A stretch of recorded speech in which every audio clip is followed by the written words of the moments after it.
In the previous video, we introduced the idea of equilibrium. And we said that equilibrium exists when the rates of forward and reverse reactions are the same. Okay? A consequence of this is that the concentrations of anything in the reaction don't appear to be changing anymore. The concentrations are stable. They're constant. Okay? And when equilibrium has been reached, we introduced a new term called the equilibrium constant, which is a ratio of the concentration of products divided by the concentration of reactants. Right? And we said that when K is greater than 1, this means products are favored. If products are favored, it means that at equilibrium, we have a higher concentration of products than we do reactants. If K is less than 1, we say reactants are favored. And this means that when equilibrium has been reached, the concentration of reactants is greater than the concentration of products. So based on the size or the magnitude of the equilibrium constant, we can predict if a reaction will produce a lot of products or not produce a lot of products. Okay? In this video, we're going to think about this equilibrium constant a little bit more and come up with some criteria for writing out these equilibrium constants. Okay? Let's start with the reaction that we saw in the previous video. And this was the decomposition of ammonia gas to become nitrogen gas and 3 equivalents of hydrogen gas.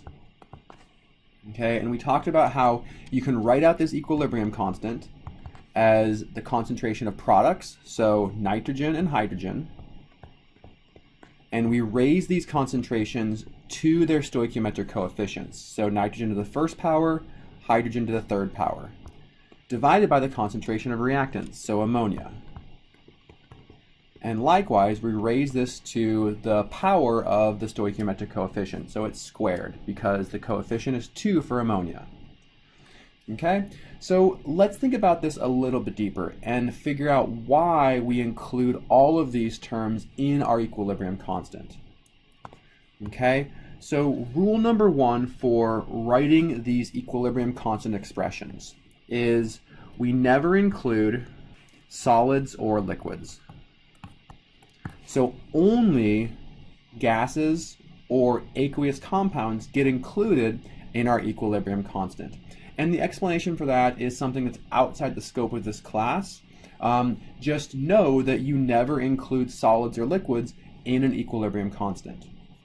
An example of this, let's say that we have a reaction between solid phosphorus and chlorine gas.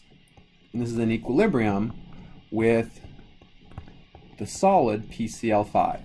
If we balance this, what we observe here is that we have 2 different solids present. So we have solid phosphorus and our product, phosphorus pentachloride, are both solids. What this means is that when we write out our equilibrium constant expression, we absolutely do not include them. So in this case, the only product is a solid, so we don't have any products in our equilibrium constant. The only reactant that is a gas or an aqueous compound is chlorine. So it would be the concentration of chlorine, and it's to the 5th power because the coefficient is 5. So the equilibrium constant for this reaction is 1 divided by the concentration of chlorine to the 5th power.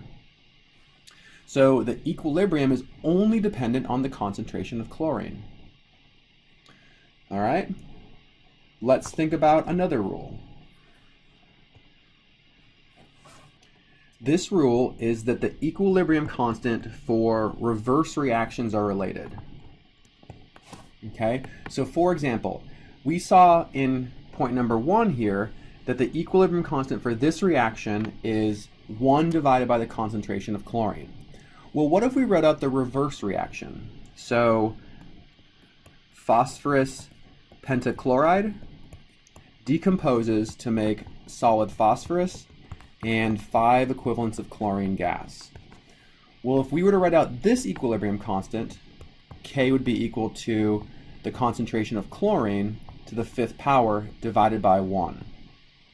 Okay? And what we can see is that when we reverse our reaction, we actually invert the equilibrium constant. Right? So we started off with 1 divided by the concentration of chlorine to the 5th power, and we end up with the concentration of chlorine to the 5th power. So we reverse the reaction, we invert equilibrium constants. So when you reverse a reaction, you take 1 divided by your equilibrium constant, and that gives you the new equilibrium constant. Okay? Let's think about another general rule. This is if you double or triple a reaction, you can predict what the equilibrium constant will be for that new reaction. So let's stick with this reaction here. So we know the equilibrium constant is the concentration of chlorine to the 5th power. Okay, so if we double this reaction, we have 4 equivalents of PCl5 in equilibrium with 4 equivalents of solid phosphorus and 10 equivalents of chlorine gas. Okay, and the relationship here is this reaction times 2 gives us this reaction. We have taken each of our stoichiometric coefficients times 2. So the reaction doubled. If we write out the equilibrium constant for this new reaction, we're going to see K equals the concentration of chlorine to the 10th power instead of the 5th power. Okay, so what that means, right, so when we compare these equilibrium constants, we see that this one is the concentration of chlorine to the 10th power, this is the 5th power, so just like we took the reaction times 2, we take this value times 2. Okay, what this means is that if we double the reaction, our new equilibrium constant is the original constant, so I'll keep it in yellow here, K, which is the equilibrium constant for this reaction. The equilibrium constant for the new reaction is K squared. So this equals K for the blue reaction. If we double a reaction, we square the equilibrium constant. Okay, let's see an example of these last 2 points. Okay, so let's just say that I tell you that we have a reaction where A is in equilibrium with B, and you know that the equilibrium constant for this reaction is 5. Okay, from these 2 ideas, we can predict the equilibrium constant for this reaction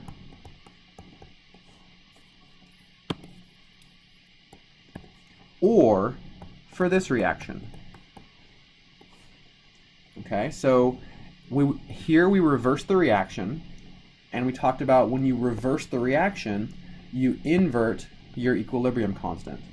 So if K for the first reaction is 5, K for the second reaction is 1 divided by 5, or 0.2.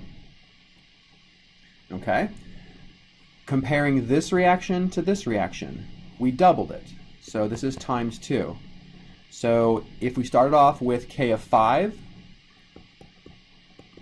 to get the equilibrium constant for the second reaction, we square it. So 5 squared, right? We doubled the reaction, we take the equilibrium constant to that power, and this gives us 25.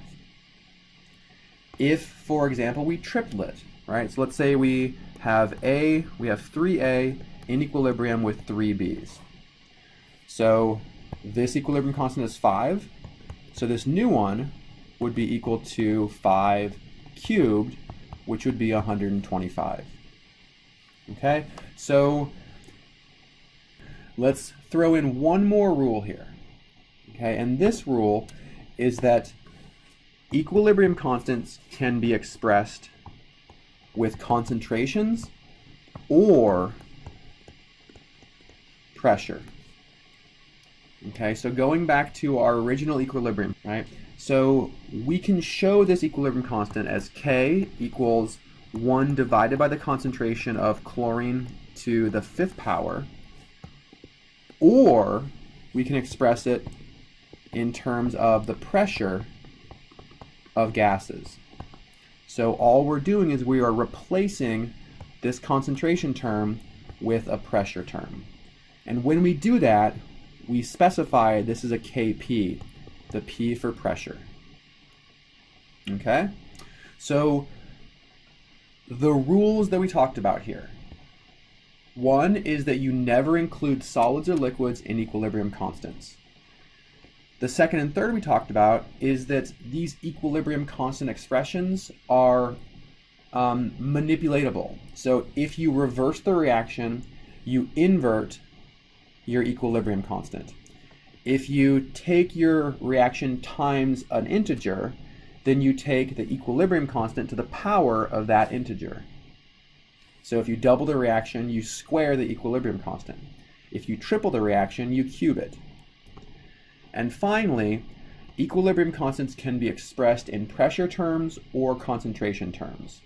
Okay, and you may see in some textbooks that these two values are related mathematically, but we're not going to talk about this in this class. I just want you to know that if you see Kp, that means that this is an equilibrium constant expressed in terms of pressures.